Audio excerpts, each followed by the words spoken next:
Eh, la verdad que es un método espectacular, estupendo. A menos que alguno quiera venir a rendir acá a Buenos Aires, pactamos, vienen, rinden el parcial de otra modalidad, ¿no? Con preguntas, respuestas, y se vuelve a Córdoba, a Rosario, en fin, a su casa. Pero no sería muy cómodo, no sería muy cómodo. Bueno, no vamos a hablar nada del parcial por si todavía alguno entra a último momento y tiene que hacerlo, lo vamos a, preguntas que tengan, lo vamos a evacuar la próxima clase, ¿de acuerdo? El próximo jueves tampoco tienen clases ustedes. Ustedes han sido afortunados en esta seguidilla de feriados, porque es 1 de mayo, es nuestro día, el Día del Trabajador, con lo cual no vamos a tener clases porque algunos aprovechan para tomarse unos días de descansos, otros tienen actividades en la iglesia, pero no vamos a tener clase la próxima, sino que vamos a tener Ah, la porque otra. Es decir, el jueves 7 u 8, el 8 seguramente es 8, vamos a tener la última clase y después el examen final, ¿sí? Vamos a terminar en la próxima clase, que no es este jueves, sino el otro jueves. Bueno,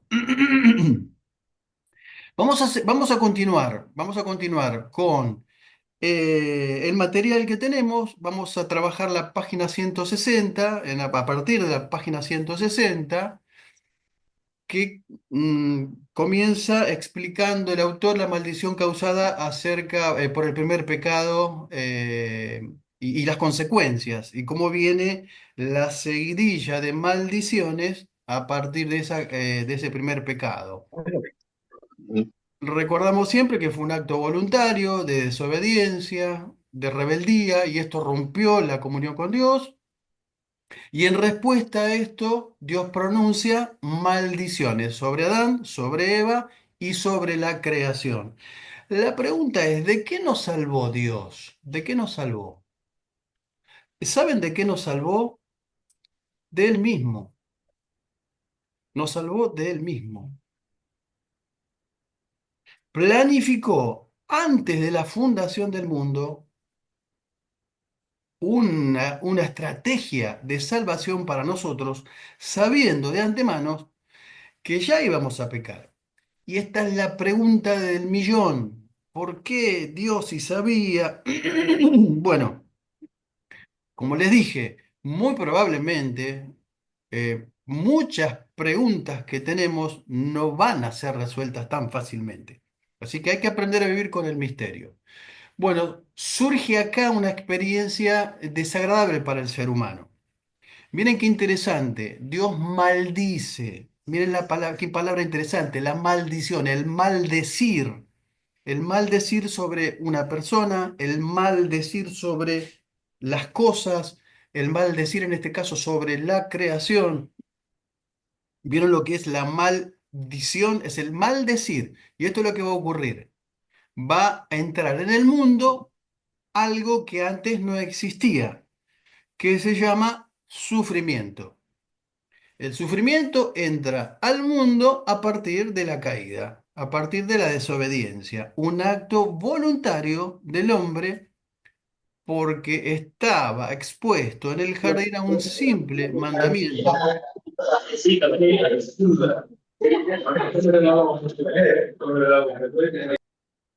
Bueno, acuérdense de mutearse así no competimos, ¿de acuerdo? Entonces entra en el mundo esto tan desagradable para el hombre, para la mujer, para el ser humano, que es el sufrimiento. Es una experiencia humana que va más allá del dolor, involucra emociones, pensamientos y una percepción de malestar. Eso es el sufrimiento. Y acá surge la pregunta que se han hecho filósofos, teólogos, incluso cristianos. ¿Dios es bueno o es todopoderoso? Y es un famoso dilema de un filósofo llamado también Epicuro, que decía que hay un cuestionamiento en la compatibilidad entre la omnipotencia y la bondad de Dios. ¿Por qué? lo que se preguntan los filósofos, lo que se preguntan incluso cristianos, ¿por qué ocurren las cosas que ocurren? Y si Dios tiene poder y es todopoderoso, ¿por qué no hace algo para que eso no ocurra? Si Dios no hace algo para que eso no ocurra, entonces Dios no es bueno. Y si Dios es bueno, entonces, ¿por qué? ¿Entienden el razonamiento? Lo que traigo al pensamiento de ustedes es el pensamiento de un montón de gente que no entiende este principio que es el principio de la caída. Dios, al hablar, incluso filósofos, incluso cristianos, al hablar y tener este razonamiento y este planteamiento, lo que está haciendo es abordar dos aspectos del carácter de Dios, que Dios sí es todopoderoso, que Dios sí es omnipotente, que Dios sí es bueno. Omnipotente significa que todo lo puede, ¿no? Eso lo entienden, lo saben muy bien. Pero hablar acerca de dos aspectos de Dios es no conocer a Dios, porque Dios no solamente es todopoderoso, no solamente es omnipotente, no solamente es bueno, sino que es un Dios justo, Dios es juez, Dios es santo, fundamentalmente, y sobre todo, y principalmente, Dios no es el causante del mal, porque Dios le dio el recurso y la facultad al hombre y la mujer de poder elegir. Y ya vimos cuál fue la elección y las consecuencias de la elección. Entonces, existe esto no está en el material, esto es para que ustedes tengan y tomen apuntes, porque esto no está en el material. No, no, no, no, no, no, no. Esto es para enriquecer lo que está en el material. Ustedes saben muy bien, aquellos que fueron líderes, que son líderes, que los que ministran, que asiduamente, cada tanto, nosotros tenemos que ministrar a gente que ha sido golpeada, que ha sido lastimada, dañada. Y esta es la pregunta que la gente se hace muchas veces. ¿Por qué yo tengo que pasar por esto? ¿Por qué yo tuve que vivir esta experiencia? No sé si a ustedes les pasó alguna vez, a mí más de una vez en campamentos de jóvenes, incluso en la iglesia misma, uno tiene que tratar con gente, tiene que ministrar gente que realmente ha sido muy dañada, muy lastimada, gente que literalmente ha vivido el infierno en la tierra. Y honestamente, déjenme decirles, a veces no alcanza con decir Dios te ama, tiene un propósito para tu vida. A veces fluye la frase hecha.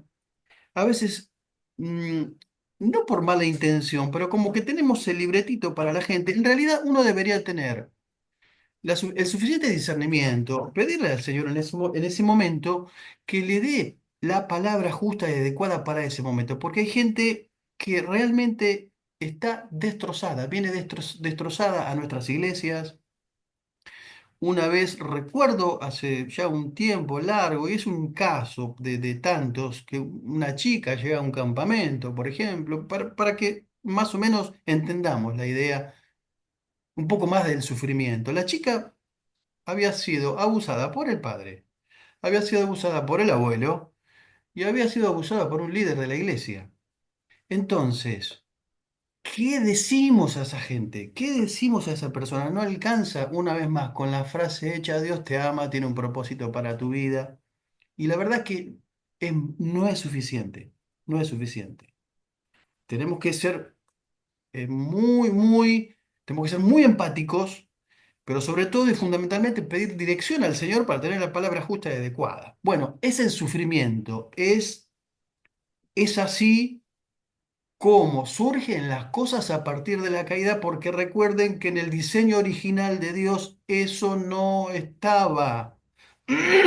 No estaban no digo que no estaban los planes de Dios, no estaba diseñado el hombre para tener que sufrir con todas las cosas que hoy sufre, ¿sí? Con todas las cosas que hoy pasan. Bueno, dicho esto, la maldición en primer término viene sobre quién? Sobre la serpiente. que de alguna manera es la culpable de toda esta hecatombe, ¿no es cierto? La serpiente, que dijimos que es Satanás, entonces Dios pronuncia esa maldición, el maldecir, y le dice, justamente, porque hiciste esto, porque causaste esto en el ser humano, porque tentaste a Eva, serás maldita entre todos los animales domésticos y entre todos los del campo. Te arrastrarás y comerás polvo todos los días de tu vida. Evidentemente, vieron que hay una clasificación de animales domésticos y animales del campo. Y esto indica de alguna manera que recayó la maldición sobre todo el reino animal. Algunos creen que esto es así. Ahora, no sabemos si los animales eran más mansos, menos mansos, si se mataban unos a otros para sobrevivir, si eran herbívoros y no se comían entre ellos, si no eran tan peligrosos para el ser, no para el ser humano, quiero decir, no lo sabemos, no lo sabemos. Simplemente que a partir de esta caída se cree que cae y recae, mejor dicho, sobre todo el reino animal. Entonces, esa es la primera maldición, el maldecir es la maldición sobre la serpiente, pero ahora viene la otra, la segunda maldición, que viene y recae sobre la mujer. Y Dios le dice, aumentaré tu sufrimiento en tu embarazo, con dolor darás a luz, tu deseo será para tu marido y él gobernará sobre ti, dice la NTV, la nueva versión, nueva traducción viviente. Entonces, deseo y dominio ocurre acá a partir de la maldición. Deseo sobre tu marido y él gobernará sobre ti. Entonces, deseo y dominio. Evidentemente, el embarazo no era como el embarazo de ahora. Y el dar a luz, el parto, el parir, no era como hoy. Evidentemente, era algo mucho, pero mucho más placentero. Por un lado. Por el otro lado, la cuestión de dominio y deseo. Deseo y dominio. Que es decir, que a partir de la caída, mejor dicho, este deseo y este dominio es exclusividad del hombre. En otras palabras, alguien está compitiendo conmigo otra vez. Por favor, ¿se pueden mutear? Mariana, ahí está. Bien. Entonces, esta cuestión, perdón, estamos todos con resfrío. Esta cuestión de deseo y dominio tiene que ver entonces con que a partir de ahora es exclusivo del hombre y tiene que ver con una cuestión de relación, relacional, desde el punto de vista sexual, social. Hay una alteración y desde el mundo, en realidad desde que el mundo es mundo, de que la historia es historia, el hombre ha cometido uso y abuso, ha sometido, ha manipulado, ha cosificado a la mujer y la mujer, desde que el mundo es mundo y la historia es historia también, ha sabido usar muy bien un arma que es el arma de la seducción y ha cometido abusos, han manipulado, han sometido, han caído hogares, han caído reinos, han caído imperios, han caído empresas por esa arma tan sutil y poderosa que tiene la mujer, que es el arma de la seducción. Pero recuerden que estamos hablando de una naturaleza caída. Eso es en el plano de la caída. Por eso el hombre y la mujer tienen que volver a relacionarse con Dios por medio de Jesús. Esa relación rota con el Padre es restaurada sí o sí en una nueva dimensión, en una nueva humanidad, pero a través de Jesucristo. Entonces nos encontramos que Jesús le devuelve la dignidad a la mujer, como un poquito hablamos los otros días, la otra vez. Jesús le devuelve la dignidad a la mujer que después de la caída fue incrementándose. Mira, a Jesús lo seguían las mujeres. a los rabinos las mujeres no los podían seguir. Por eso Jesús rompe con una tradición, porque las mujeres lo seguían, es más, las mujeres sostenían el ministerio de Jesús. Y Jesús restituye muchas veces a la mujer. Por ejemplo, en el episodio de la mujer adúltera, ¿se acuerdan? Cuando le traen a una mujer en pleno acto de adulterio, dice Juan, el evangelista, dice que la mujer estaba en pleno acto de adulterio. Y da a entender como que los tipos, los religiosos, estaban mirando por un agujerito todos juntos a ver el mismo acto de... La estaban, ¿entienden la idea más o menos del relato? En el mismo acto de adulterio, dice Juan. O sea que estaba, ellos podían, tal vez, ellos tal vez podían haber eh, hecho que eso no ocurriera, pues estaban presenciando esa situación. Pero no, dejaron que ocurriera y la traen a la mujer a donde estaba Jesús. ¿Qué hace Jesús? Jesús la restaura. Jesús le pregunta, ¿dónde está? Porque después conocen ustedes la historia, donde uno a uno abandonan el lugar arrojando las piedras y Jesús le dice, ¿dónde están los que te condenaban? Ni yo te condeno. Vete y no peques más. Y eso que hace Jesús es una restauración, porque la ley decía que había que apedrear a la mujer. La pregunta es, ¿dónde estaba el hombre? Porque si era un acto de adulterio, eran entre dos personas. El tango se baila de a dos, ¿no es cierto? Falta un integrante acá para que esto sea llamado adulterio. El hombre no, al hombre no lo trajeron delante de Jesús, a la mujer sí. Entonces vemos cómo Jesús restaura a la mujer y cómo reivindica la figura de la mujer en una época en que cuando en la Palestina de Jesús, si ustedes leyeron un poquito de historia, la cultura helénica era muy cruel con las mujeres. A la mujer se las sometía y se les pegaba. Las mujeres eran de segunda categoría. En la época de Jesús, nacer enfermo y nacer mujer te daban muy pocas chances de sobrevivir, porque no eran consideradas. Es más, restos arqueológicos en la Palestina de Jesús data de que las mujeres, a las niñas recién nacidas, las arrojaban en alcantarillas. Era un estorbo la mujer en esa época. Era un verdadero estorbo, perdón. Y lo que Jesús hace es justamente devolverle el valor que la mujer tuvo desde el principio.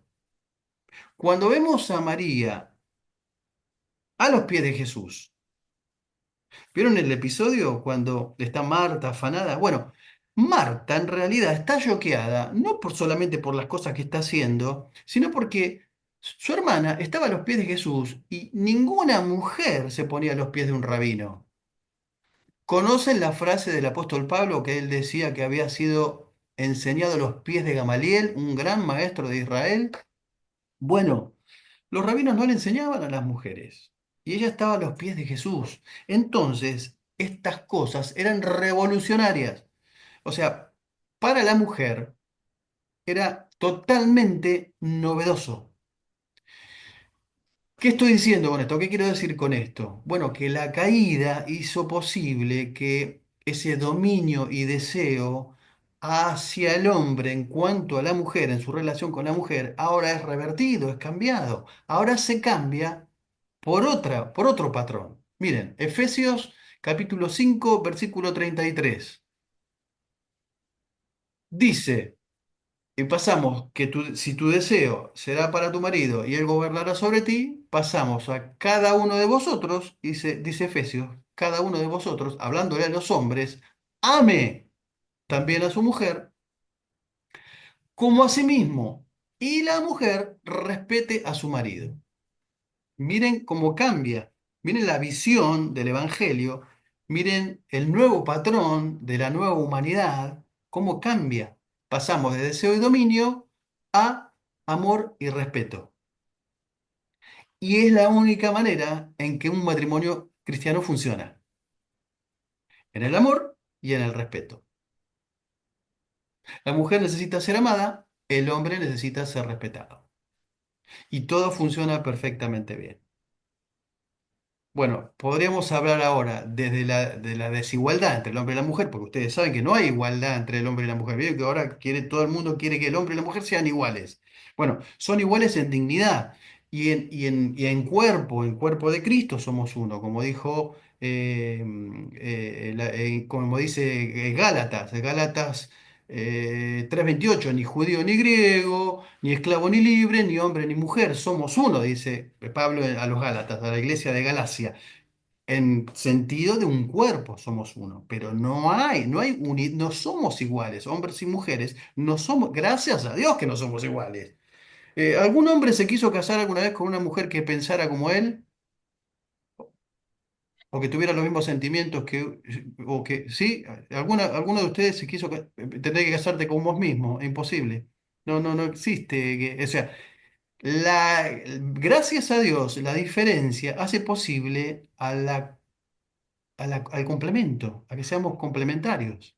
Bueno, podríamos hablar muchísimo, no es ahora, no es, digamos, quise expandir un poquito la idea de revertir esa situación de la maldición y cómo fue cambiado en el Nuevo Testamento y cómo Jesús aporta para que la mujer obtenga la dignidad que siempre tuvo que tener. Entonces, las diferencias son compatibles, pueden ser compatibles desde el punto de vista emocional, sentimental, sexual, y ya no se piensa en términos de dominio y deseo, sino en amor y respeto.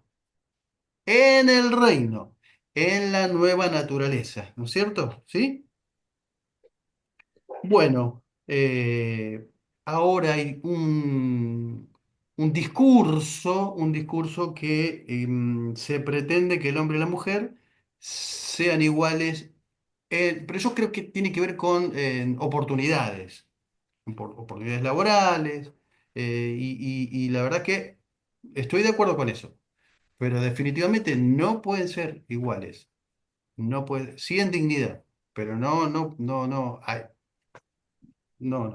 de ninguna manera, ¿sí? Y gracias a Dios por eso. Y cuando el hombre entiende que su esposa o su novia o su pareja es diferente en un montón de aspectos, su programación neuronal, su temperatura, su diferencia corporal, su estructura mental, su psicología. La diferencia es abismal, es abismal. Y gracias a Dios por eso, porque podemos ser. Y el hombre, ¿qué necesita para llevarse bien en una relación de pareja? ¿Qué es lo que necesita? Alguien que me diga, por favor, ¿qué es lo que necesita un hombre para llevarse bien con la pareja? ¿Qué necesita? Sentirse querido. eh, Adiós. Ser escuchado sentirse- más que nada. No, Respetado y valorado. pero evidentemente mucho menos que la mujer en términos sentimentales, ¿no es cierto? Que nos dejen ver un partido, por ejemplo. Milanesas con papas fritas, En paz. ¿sí? No importa si no se acuerda de nuestro cumpleaños. No nos estresamos porque no se acuerda de nuestro cumpleaños, ¿sí?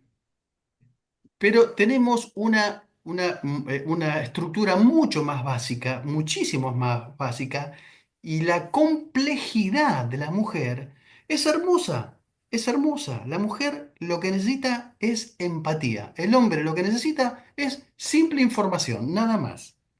Nada más. ¿Vieron? Cuando uno llama por teléfono le dice a la esposa ¿a dónde vamos? ¿Cuándo vamos? ¿Qué comemos? Ah, no, pero fíjate que vos acá, allá, acordate que esto. Y te da un montón de detalles, ¿no? Porque la mujer es de detalles y el hombre te pregunta dónde vamos a comer, nada más. Al hueso, a lo simple, ya, la información, acá, al toque, al instante. La mujer es porque es más integral y necesita detalles y necesita empatía. Bueno.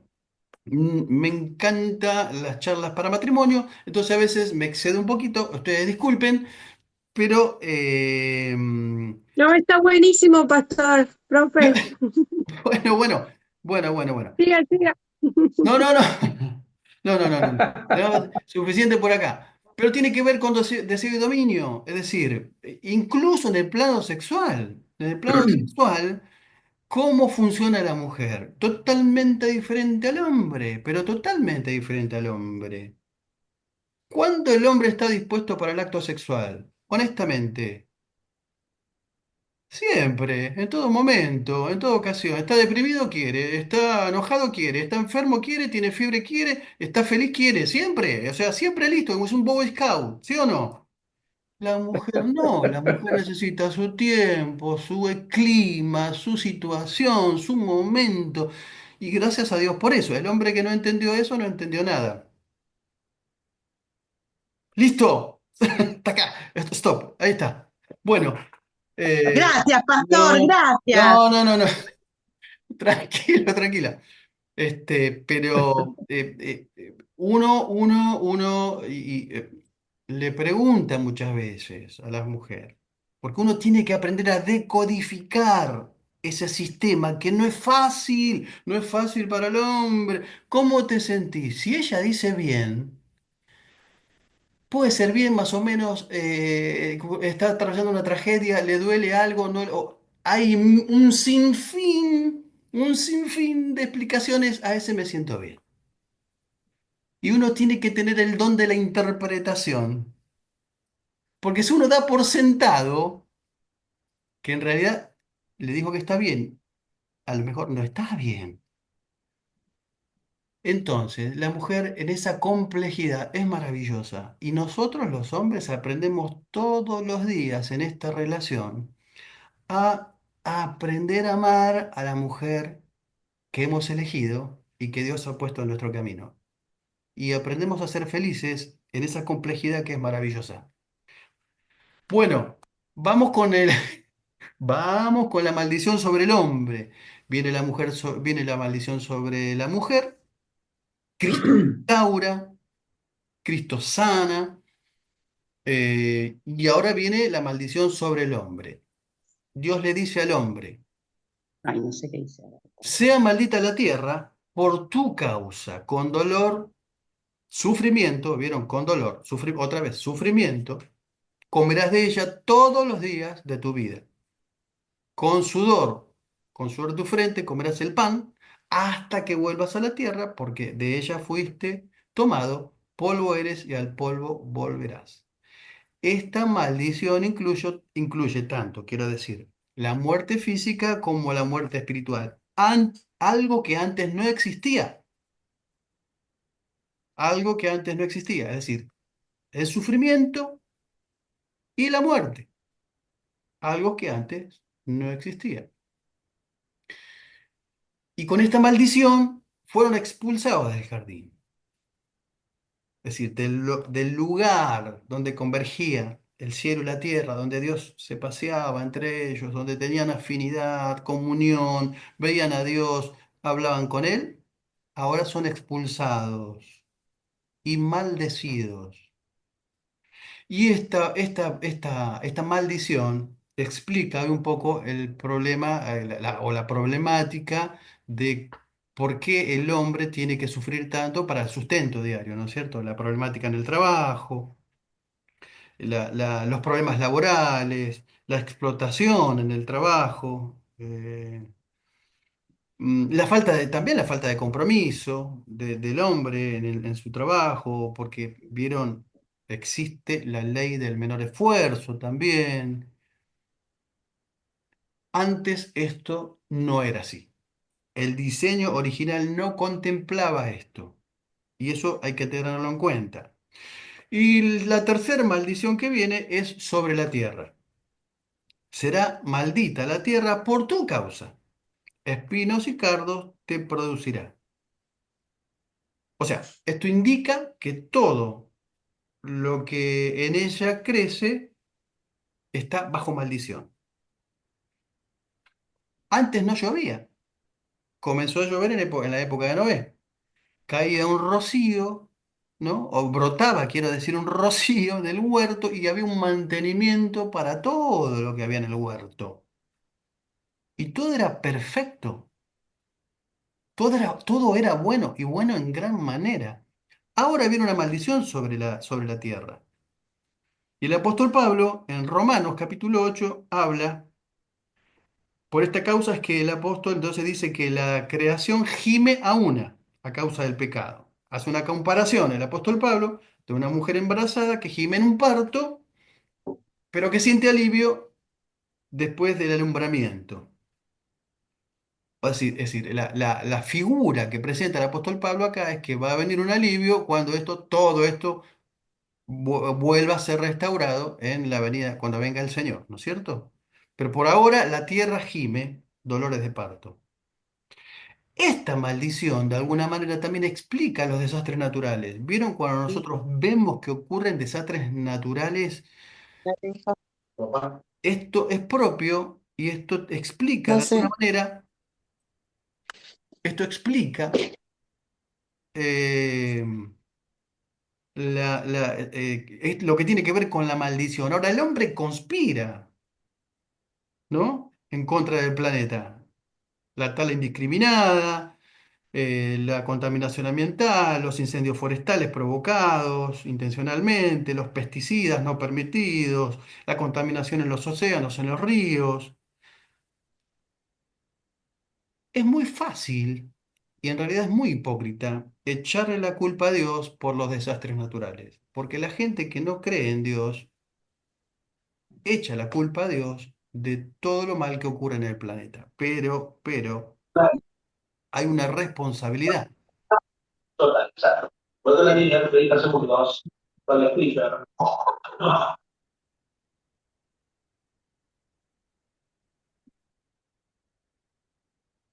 Bueno, acuérdense de mutear, por favor. Bueno, Dubái. ¿Conocen Dubái? ¿Saben qué es Dubái? ¿A alguien le gustaría conocer Dubái? Sí, Bueno, por Sí, recién supuesto. llegué de allá. bueno, Dubái Sí, me gustaría, pero bueno. inventó un mecanismo a través de drones para generar nubes y que en la atmósfera se generen esas nubes para que llueva. Porque ustedes saben, Dubái está creada en medio de un desierto. ¿Saben qué fue la consecuencia de esto? Una inundación tan grande, pero tan grande, la inundación más grande de su historia, donde trajo un desastre a la ciudad y hubo muchísimas muertes. ¿Por qué? Porque muchas veces se altera la naturaleza de tal forma y no se puede. No se puede contra la naturaleza, en contra de la naturaleza. En el 2002, ¿saben qué ocurrió? Nevó en el desierto de Sahara. ¿Sabían eso? Por primera vez en su historia. En miles de años, por primera vez nevó en el desierto de Sahara. Bueno, cuando ocurren todas estas cosas, parece religioso, quiero decir, parece religioso decirlo, pero esto es producto del pecado, producto de la responsabilidad humana. Parece religioso, pero es una verdad tan bíblica como la que estamos viendo nosotros ahora mismo. ¿Alguna pregunta hasta acá? ¿Vamos bien? ¿Vamos bien? Sí, pastor, Perfecto, me encanta. perfecto. Vamos bien, vamos bien. Bueno, el punto número 4 en Romanos habla de la naturaleza del pecado. Vamos a entrar ahora un poquito a la naturaleza del pecado y su definición. Porque vieron que estuvimos hablando muchísimo de pecado, pero nunca hablamos de la definición. Hay una definición en el Catecismo de Wittenberg. Wittenberg es una abadía en Inglaterra de la Iglesia Anglicana y que reza así esta definición para el pecado. Es la falta de conformidad con la ley de Dios o la transgresión de la ley misma. Algunos teólogos quieren cambiar, creen que sería correcto cambiar o sustituir la ley por el carácter, es decir, la conformidad, la falta de conformidad con el carácter de Dios. ¿Por qué? Porque la ley de Dios puede no incluir todo lo que exige el carácter de Dios. O sea, todo lo que se contradice a la santidad de Dios es pecado. El pecado cometido contra la persona de Dios es impiedad, profanación o egoísmo. Y el pecado cometido contra la ley de Dios o su gobierno moral es transgresión, rebelión o anarquía. ¿Sabe lo que es anarquía? La anarquía es ausencia de gobierno, de ausencia de autoridad. Cuando se habla de anarquía, se habla de eso. Bueno, esa sería la definición de pecado. Después vamos a ver expresiones bíblicas, perdón, por el pecado. El pecado y la ley de Dios. Es el punto B de 4 en Romanos que tienen ustedes ahí. Me gustaría hacer una especie de introducción antes de abordar el tema de el pecado y la ley de Dios. Porque algunos afirman que la ley de Dios es anulada desde la cruz. ¿Vieron? Algunos creen que Jesús murió y la ley queda anulada. ¿Están anulados los mandamientos? Algunos creen que cuando Jesús muere, los 10 mandamientos, el decálogo, quedan anulados. Pero Mateo 5:7, Jesús dice que vino a cumplir la ley, no a abrogarla. Entonces, cuando muere Jesús, ¿es abrogada la ley? En Lucas 16:17 dice Jesús que es más fácil que pasen el cielo y la tierra que se frustre una tilde de la ley. Cuando muere Jesús, ¿se frustra la ley entonces? Por otro lado, Jesús dijo en varias ocasiones que el amor hacia Él se demuestra guardando los mandamientos. Juan 14, 15, 21, 15:10. La pregunta que yo le hago a ustedes es una pregunta simple. Antes que aparezca la ley en la historia, los 10 mandamientos, el decálogo en Sinaí, ¿recuerdan? Cuando vimos Pentateuco, Dios le da las leyes al pueblo, a Moisés, las escribe en piedra. Pero antes de Sinaí, ¿hubo ley o no hubo ley? ¿Qué creen ustedes? La conciencia, ¿La conciencia? no había ley, me parece, y estaba la conciencia hasta que el Señor puso la ley. ¿Y el Creo que código de sí Hammurabi? había ley, pero no estaba escrita aún. Exactamente, Yo creo, exactamente. no, yo creo que sí había ley, porque vemos en ciertos episodios, por ejemplo, cuando se advierte a Caín del pecado, como situaciones puntuales, si bien no estaba escrita, pero había. Gracias, Gisela. Perfecto, sí. Miren, Además, muchos. perdón, cuando Caín mata a Abel, como que también hay ahí hay algo, no está está implícito, como quien dice. Exactamente, Priscila, exactamente. La ley no está Había hombres escrita, temerosos de Dios.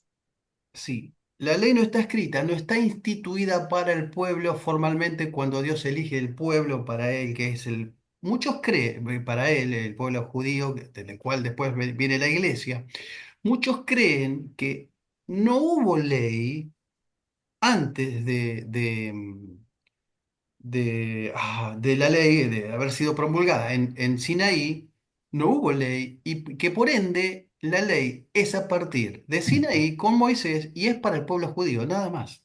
Ojo, eso es una doctrina, ¿eh? Eso es una doctrina.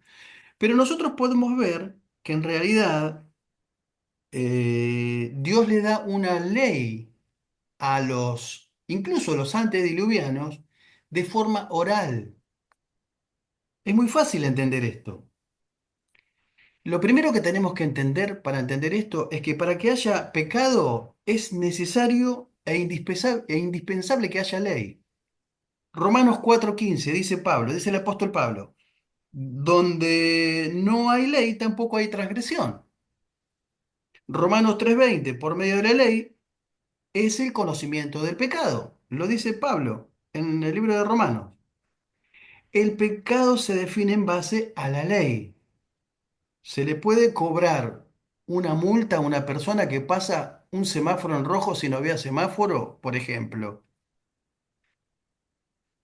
No, no había semáforo. Es imposible. Esa persona no puede ser multada.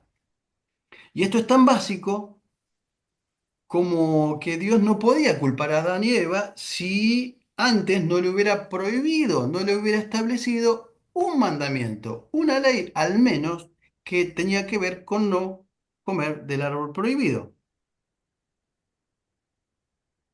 Entonces, por deducción nos damos cuenta que ya existían leyes antes de Moisés. Cuando la Biblia describe a los hombres de Sodoma y Gomorra, ¿se acuerdan? De Sodoma en realidad, lo describe como que eran malos y pecadores. Y entonces nos está diciendo de alguna forma indirecta, pero contundente de todas maneras, que ya existía la ley, porque ya había conocimiento del pecado. Pablo dice, no hay conocimiento del pecado si no hay ley. Entonces, si había pecado, es porque habían transgredido una ley. Cuando José es tentado, ¿se acuerdan cuando José es tentado por la esposa de Potifar? Potifar, quiero decir, en Egipto es vendido como esclavo, Sí. es mayordomo de la casa de Potifar y la mujer lo tienta. ¿Qué dice José? 39:9 de Génesis. ¿Cómo haría yo este grande mal y pecaría contra Dios? Acá hay una evidencia de que había una conciencia de violar el quinto mandamiento, ¿no? Y no es el Mm, único caso. Cuando Abraham y Sara van a Egipto, ¿se acuerdan? Descienden a Egipto por causa del hambre. Abimelech, un rey de Egipto, la toma a Sara por mujer y Dios en revelación le dice que no la tome porque iba a cometer adulterio. ¿Cómo sabía el rey que eso no se podía hacer y que era un pecado, que era una transgresión? Bueno, había una conciencia acerca de tal vez una tradición oral acerca de la ley. Bueno, si Dios no hubiera establecido, entonces, Pastor, sí, pastor, una pregunta. También hay ley en el momento que con Noé Dios se pone la pena capital, cuando dice, aquel que derrame sangre de hombre, por el hombre será su sangre derramada. tal cual. Sí, sí, sí. Ahí va, ese era otro ejemplo que tenía. Está muy bien, Carlos, está perfecto. Sí, sí, sí, sí, sí. ¿Cómo podemos pensar que Dios va a raer a toda una civilización de la tierra con diluvio si antes no eran conscientes ellos de la maldad que habían hecho? ¿Podemos creer que Dios es tan cruel de eliminar a gente que no sabía que estaba haciendo el mal? Es impensado, es impensado. No, no, no, no, no. No hay razón para pensar que no había ley. La muerte de Abel Eh, por Caín, esto viola el sexto mandamiento, ¿no? No matarás. Si no estaba, ¿Puedo leer ¿perdón? puedo leer un versículo que encontré en Génesis 26:5? Dice, Sí. por cuanto yo Abraham mi voz, guardó mi precepto, mis mandamientos, mis estatutos y mis leyes. Perfecto, eso es otro, lo tenía acá, Gisela, gracias. Está expresando que ya Abraham tenía conocimiento de mandamientos, estatutos, está perfecto. Pero algunos teólogos entonces insisten y quieren defender que la ley existió solo después de Moisés y minimizas estas evidencias, todo lo que nosotros estamos viendo, diciendo que eran simples actos de civismo, pero no tenía que ver con la ley de Dios. La única diferencia entre la ley post-Moisés, post-Sinaí, es que fueron escritas en tablas de piedra, trasladadas al pueblo, pero antes habían sido en forma oral. Ahora, dicho esto, por favor presten atención en este versículo, porque este versículo lo escribe el apóstol Pablo. Eh,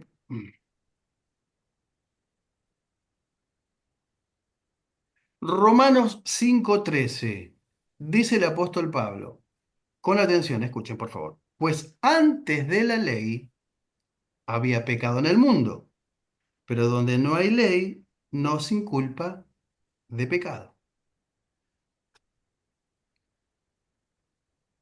Vieron que hay como un conflicto acá, ¿no? Porque ¿qué dice el apóstol Pablo? Antes de la ley ya había pecado, estamos todos de acuerdo, está perfecto, en el mundo. Pero donde no hay ley, no sin culpa de pecado. ¿Tiene sentido esto?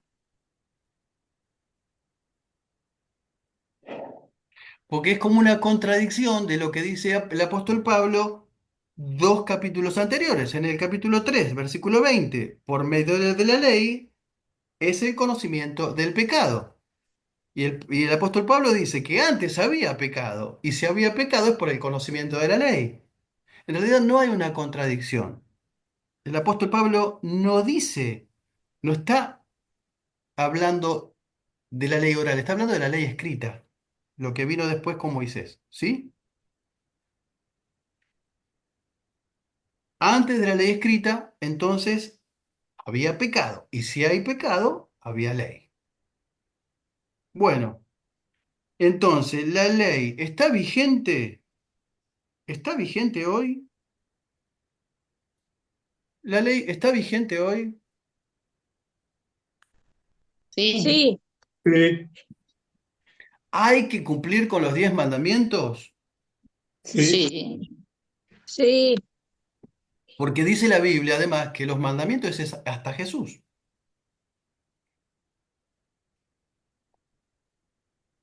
Pero cuando nosotros vamos al libro de Apocalipsis, describe que los salvos, en el tiempo del fin, son los que guardan los mandamientos de Dios. Esto se repite en el capítulo 12 7 y en el capítulo 14 12. Lo que está diciendo la Escritura, que se cumple en Jesús, es que Jesús absorbe toda la ley. Y en realidad, toda la ley ceremonial y toda la ley que tiene que ver con los mandamientos son cumplidas en Él. Porque todo, recuerden que todo el Antiguo Testamento apunta a Jesús, indica a Jesús. Y nosotros recibimos la justificación por el sacrificio en la cruz. Y es ahí donde se cumple la ley, donde Jesús cumple la ley. ¿Sí? Pastor Bueno, Rubén, sí, igual cuando Jesús menciona de que son resumidos en dos mandamientos, amarás a tu Dios y amarás a tu prójimo, como que los 10 mandamientos eh, fueron resumidos cuando Jesús lo menciona en dos. sí, sí, sí. Es una pregunta de un escriba de cuál es el mayor mandamiento. Y esa es la respuesta de Jesús. Sí, sí, sí, sí, sí, sí, sí. Bien. Bueno, entonces la ley sigue vigente, ¿no es cierto? La ley sigue vigente, porque si guardamos la... Ahora, no cumplimos con la ley para ser salvos. ¿Sabían eso? Porque cumplir con la ley no nos salva. Lo que nos salva es la gracia. Ya estamos en otro terreno que es la soteriología, que es la materia que viene. Pero es importante aclarar esto. Los mandamientos los cumplimos por amor a nuestro Señor. ¿Qué pasaba con el hombre anteriormente? En el antiguo pacto, ¿qué es lo que pasaba con el hombre? Para el hombre era inalcanzable. ¿Por qué era inalcanzable?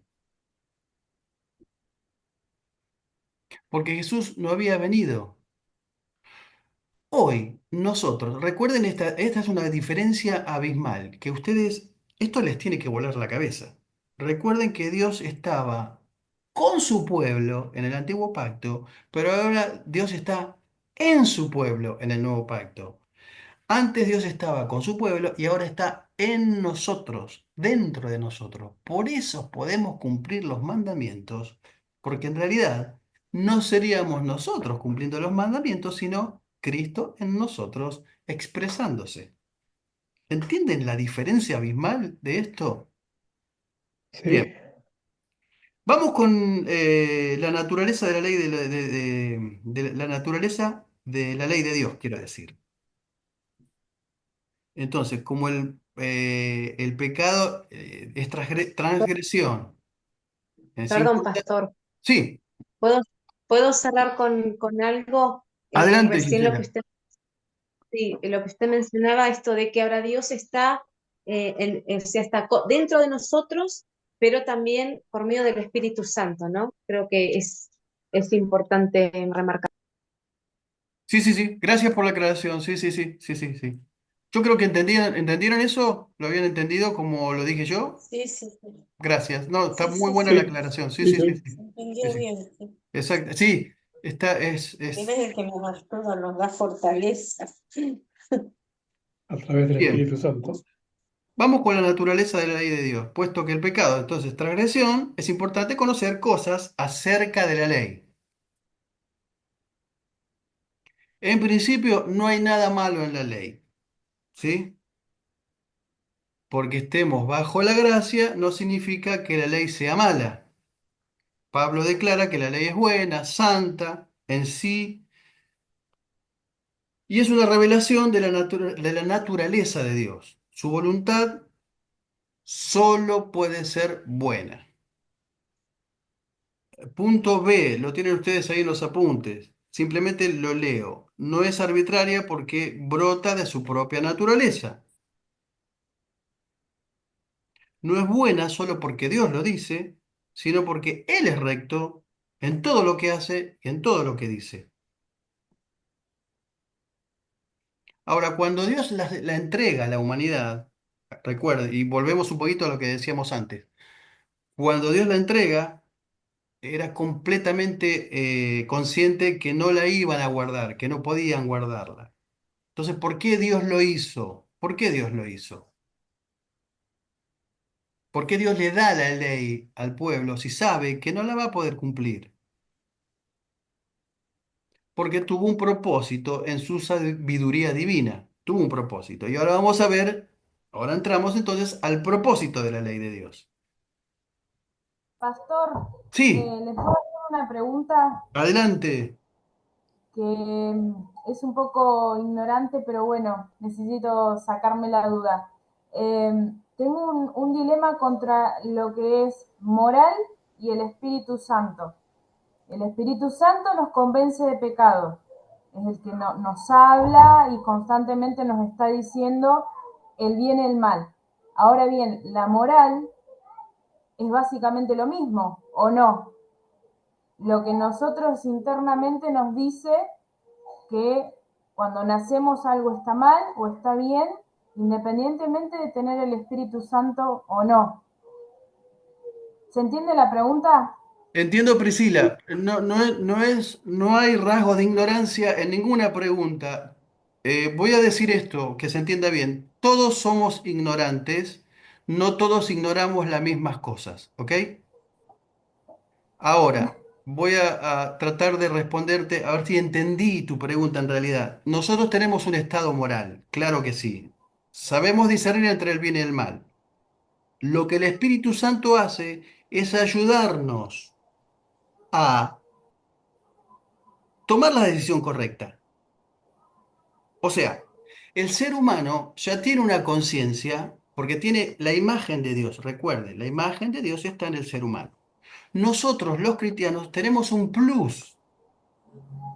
Tenemos al Espíritu Santo. Como dijo Gisela, ahora Él está en nosotros por medio del Espíritu Santo y eso nos ayuda a tomar las decisiones correctas.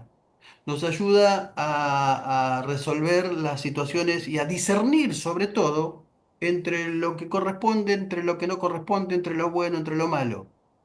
Siempre y cuando nosotros dejemos que el Espíritu Santo nos gobierne. Y tenés razón con lo que dijiste, Él nos convence de pecado, de justicia y de juicio. Es uno de las facultades del Espíritu Santo, convencernos. Pecado, justicia y juicio. Ahora bien, en ese marco yo tengo todas las posibilidades, porque además el Espíritu Santo no es tirano. Él no nos va a obligar absolutamente a nada, porque lo que hace es estar dentro de nosotros y nosotros tomar la decisión si queremos dar lugar a que fluya y a que nos gobierne. ¿Se entiende? ¿Contesté tu Sí, se pregunta, entiende. Priscila? Sí, más que nada yo pregunto porque, por ejemplo, la gente que no tiene el Espíritu Santo, de todos modos, en muchas ocasiones también toman decisiones correctas, por más que tengan el Espíritu Santo, no porque hay una moral que los va guiando. Entonces, por ahí no entiendo bien la diferencia, eso me cuesta por ahí. eh, es como muy finita la línea ahí entre lo que es moral y lo que no es, y lo que es el Espíritu Santo, digamos, ¿no? A eso era lo que más o menos me refería. Está perfecto. Pero Sí, está sí, bien. Priscila. Sí, Priscila. Tenés mucha razón y tiene mucho sentido lo que decís.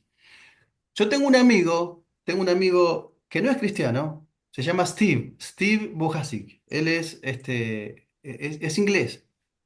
Mi amigo Steve, voy a decir esto, espero que nadie se ofenda.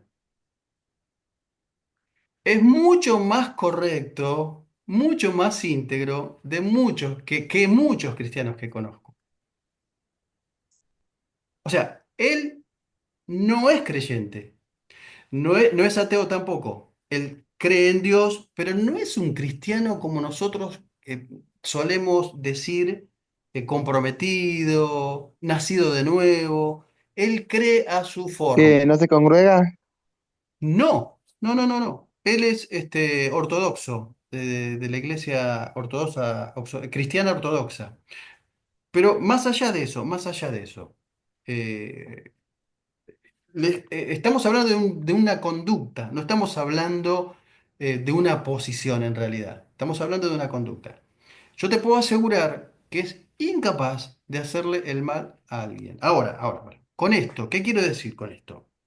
El cristiano está en un proceso, el cristiano está en terapia ocupacional permanentemente. ¿Se entiende el término? Está Sí, sí. siendo tratado con Dios todo el tiempo. Nosotros no podemos juzgar a las personas. Las personas tienen un proceso personal con Dios. Toman decisiones buenas, no toman decisiones tan buenas. Bueno, es un problema íntimo de ellos con Dios. Ahora, el éxito de un cristiano eh, no consiste en logros como el común denominador de la gente conoce. El éxito de un cristiano es hacer la voluntad de Dios.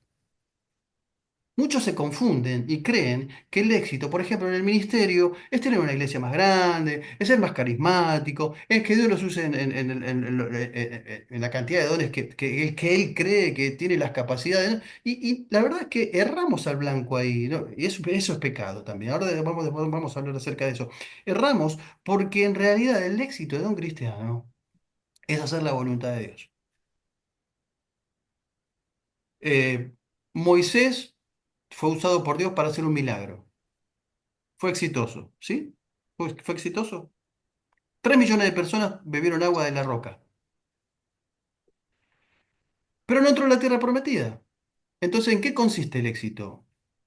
Fue usado por Dios para hacer un milagro. Entonces nosotros vemos gente que Dios lo usa para hacer milagro y pensamos que es una persona exitosa.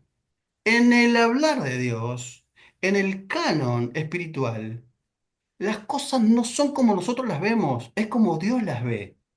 Entonces, cuando alguien habla de éxito en el ministerio, lo que nosotros vemos es superficial, es lo que está por afuera, no lo que está por adentro. La persona puede tener un éxito tremendo, y nosotros lo vemos como supuestamente Dios lo usa, pero su relación con Dios está dañada, está mal. No, no, no.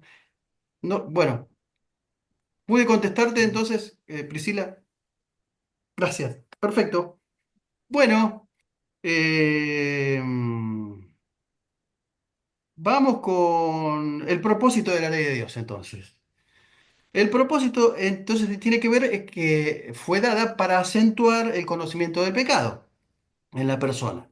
Dijimos que para que haya pecado tiene que haber ley. Si no hay ley, la persona no es consciente de lo bueno, de lo malo o de lo que debe hacer. La conciencia de la persona sería testigo interno de su pecado y proporciona un entendimiento más claro de lo que es el pecado. Recuerden, ¿cómo les enseñamos a los niños nosotros a, a- los límites? ¿Cómo enseñamos a los límites? Dando instrucciones. Bueno, acá hay un pasillo, no podés pasar por este, es peligroso, ¿sí o no? Dice Pablo, por medio de la ley viene el conocimiento del pecado, Romanos 7, otra vez. Y B fue dada para revelar la santidad de Dios. Ese es otro propósito de la ley, para revelar la santidad de Dios. Los detalles, ¿recuerdan los detalles de las leyes en el tabernáculo? Lo ceremonial, las ofrendas, los requisitos. Eso comunicaban la santidad de Dios. ¿Se acuerdan la cantidad de veces que menciona el libro del Levítico santo o santidad del Señor? Más de 100 veces. ¿Se acuerdan? Bueno, Romanos 7 dice, de manera que la ley es santa y el mandamiento es santo, justo y bueno. ¿Cuál fue el propósito de los ritos ceremoniales? ¿Cuál fue el propósito? Señalar a Cristo. Todo señalaba a Cristo. Todo indicaba, era la sombra de lo que había de venir, ¿no es cierto? Bueno, y se nos dice en el material, fue dada para conducir el pueblo a Cristo, una vez más. De manera que la ley ha sido nuestro ayo, tutor. Algunas versiones dice ayo, en otras versiones dice tutor. Y esta palabra en griego es paidagogos, ¿no? De donde viene el término pedagogo, para llevarnos a Cristo. ¿Qué era un pedagogo? ¿Qué era un paidagogos en griego? ¿Qué era? O un ayo o un tutor. Era un siervo, una persona responsable de llevar los niños al amo para ser, del amo para ser enseñados en un colegio o alguien que está a cargo de su educación para formarlos. Y Pablo explica entonces que al comparar la ley con el pedagogo, que la ley tenía una naturaleza temporal, hasta que el niño era mayor de edad, y esto hay un paralelismo acá que tiene que ver que es hasta que vino Cristo, para tener un conocimiento mayor y más profundo acerca de la ley, ¿no?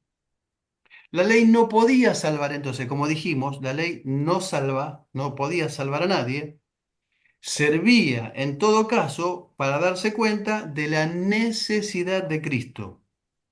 Otra vez, a través de las ofrendas, el tabernáculo, todo el simbolismo que apuntaban a nuestro Señor.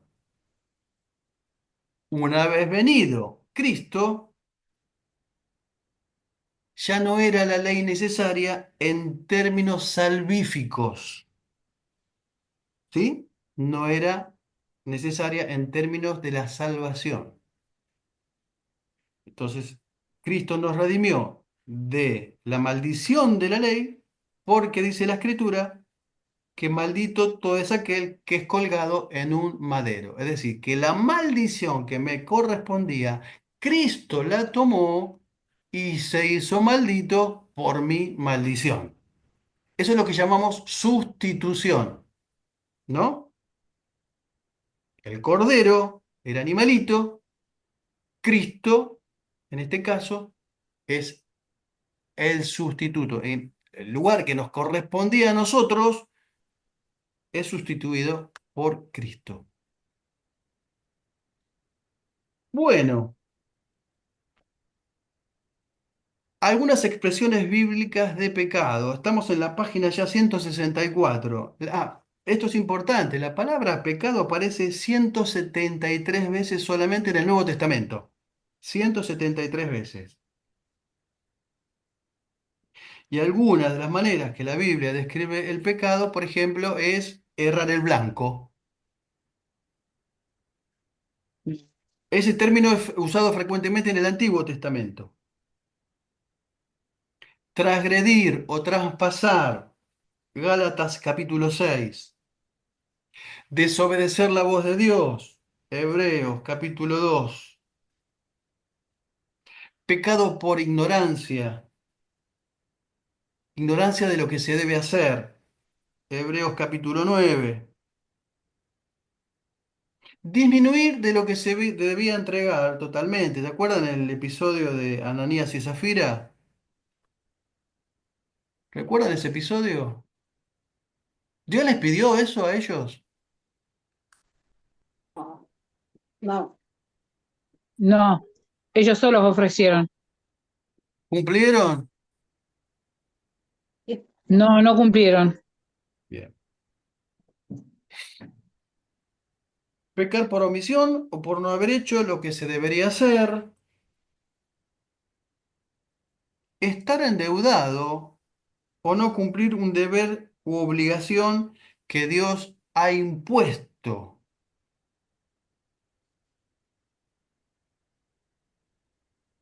Bueno, otras palabras asociadas al pecado. Iniquidad, impiedad, incredulidad, injusticia, profanación.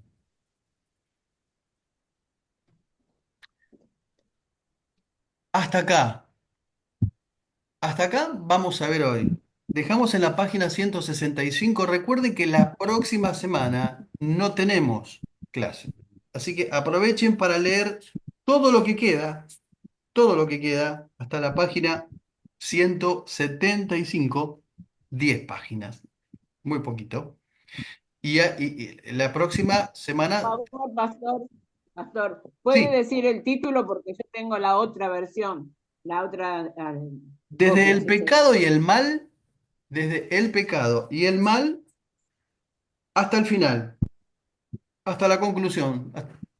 Acá en la nueva revisión de la página 175.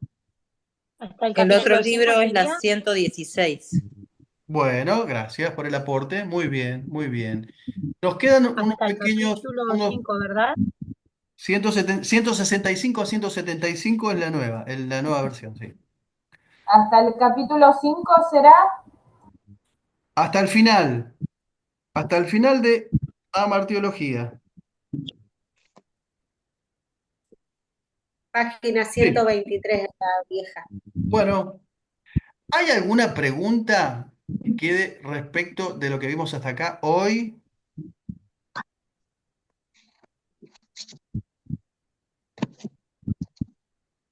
Yo dije que este es el mejor curso y el más inteligente. No solamente es el más inteligente, es el más espiritual, es el más consagrado. La tiene toda re clara. Pastor, ¿Sí? una pregunta, pastor.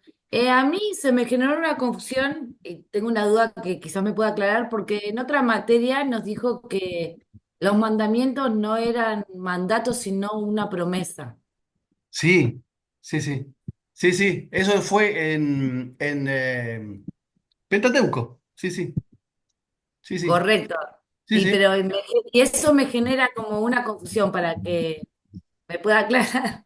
Bueno, en realidad, es largo de explicar, pero bueno, voy a tratar de ser breve. Lo que Dios hace en el Decálogo es justamente eso.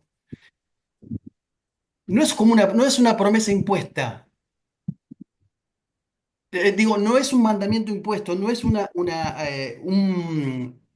algo tirano, algo déspota de parte de Dios. Es algo que si ustedes hacen, dice Dios, bueno, viene acompañado con promesa. De hecho, eh, recuerden, por ejemplo, el respetar, honrar a los padres y a la madre, que es un mandamiento con promesa. Pero cuando hace la introducción en el Decálogo, está hablando de establecer la diferencia entre los pueblos antiguos y el nuevo pueblo, el nuevo pacto, el pacto que hace Dios, mejor dicho, en Sinaí. Pero lo voy a explicar bien la próxima clase. Háganme acordar, por favor, si me olvido, lo voy a traer porque es interesante, porque es un punto de vista teológico que nunca se enseñó de esa forma, quiero decirle. No, no, no me voy a hacer el exclusivo acá. No me, no me voy a hacer el exclusivo, pero es algo que yo aprendí y quería en esa ocasión compartir con todos ustedes. Pero lo tratamos la próxima clase porque puede ser un poquito más extenso. Gracias, pastor. No, por favor, gracias por recordarlo. Me encanta que queden esas cosas porque eh, eso ayuda muchísimo después a expandir el A conocimiento. pensar. Claro, por supuesto, hacer las conexiones neuronales y expandir el conocimiento, que es lo que necesitamos, ¿sí? Porque somos Pensamiento una crítico. generación que va a tener que tener respuestas para las nuevas generaciones. ¿Ya? Las nuevas generaciones vienen con muchas más preguntas que la anterior.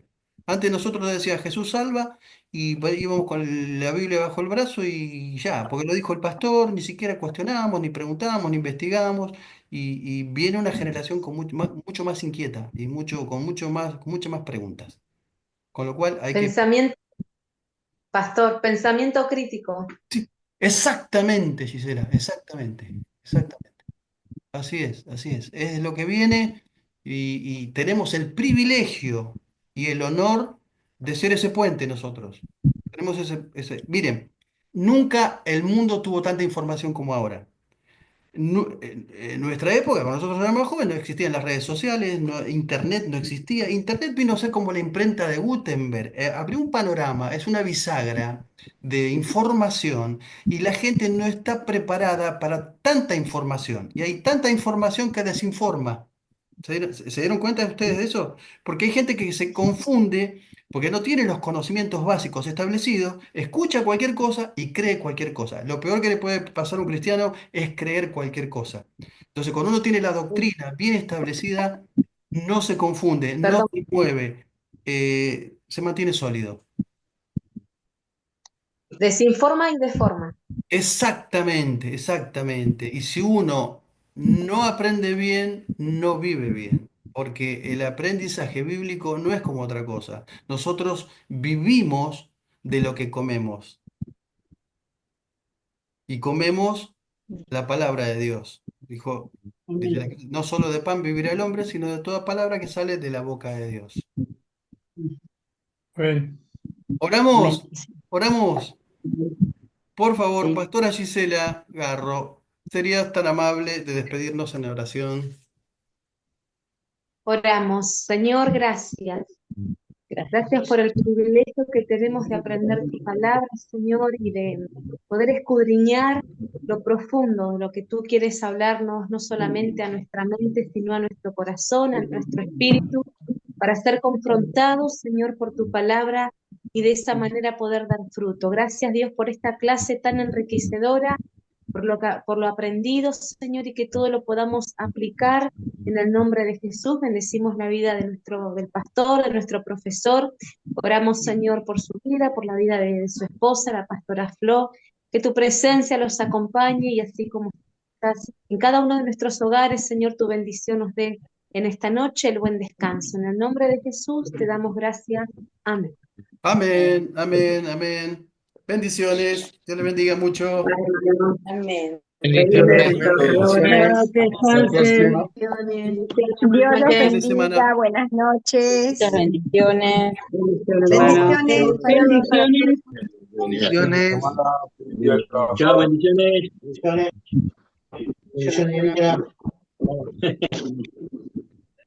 Feliz día trabajador para todos. Feliz día. Feliz día. Quería el trabajador. Gracias. Gracias, Señor. Te bendiga Dios. Ay, no. Ya está. La otra hoja, ¿eh? Ah, la de atrás. Dios es grande. Esta es la que digo, ¿eh? Esta es la que- Ay, no, por favor.